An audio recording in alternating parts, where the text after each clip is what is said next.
Magandang hapon nga pala sa inyo mga mareng at eto ko ngayon pupunta naman tayo ng palengke para maghanap tayo ng ating uulamin.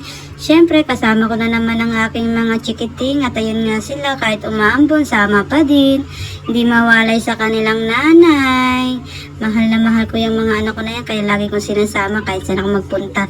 Charot, siyempre ganun talaga pag walang maiwanan. Sama ng kung saan ang pumunta.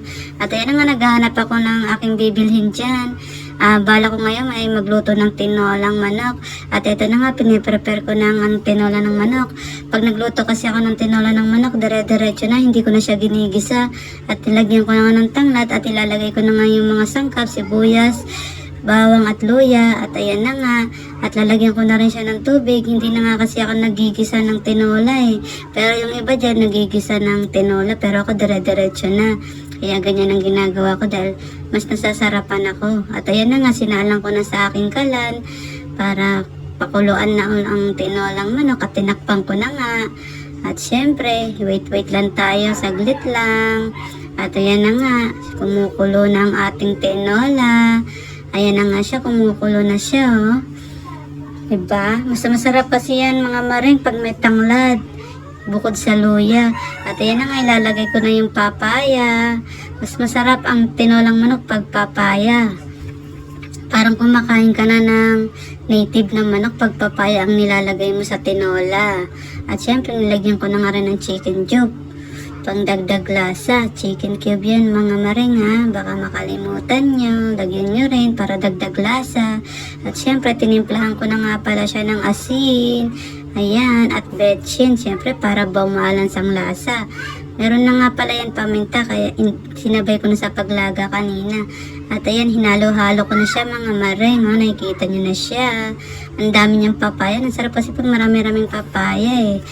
Ayan, pinapakulaan ko siya ng mabuti para maluto ng mabuti ang manok. At ayan na nga, malapit na siya.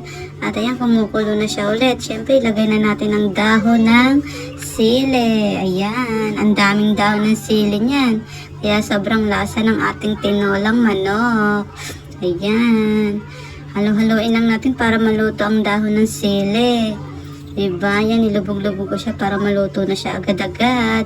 At ayan na nga, kumukulo na siya at luto na rin yung dahon ng sili at hinalo-halo ko. Kitang-kita niyo naman, oh.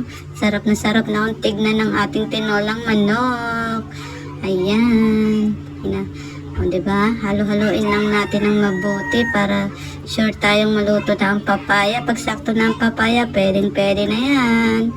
At syempre, ilalagay ko na nga pala yung dahon, sili na green. Yan, dagdag pampasarap. Masarap kasi pag kumakain ka na, sinasabay mo yung siling greens. Ang sarap, may anghang talaga. Sobrang sarap, mga mareng. At ayan na nga, kumukulo na siya. Kitang-kita nyo naman ang resulta ng ating tinolang manok, mga mareng. Try nyo na. Maraming salamat sa nanonood. God bless.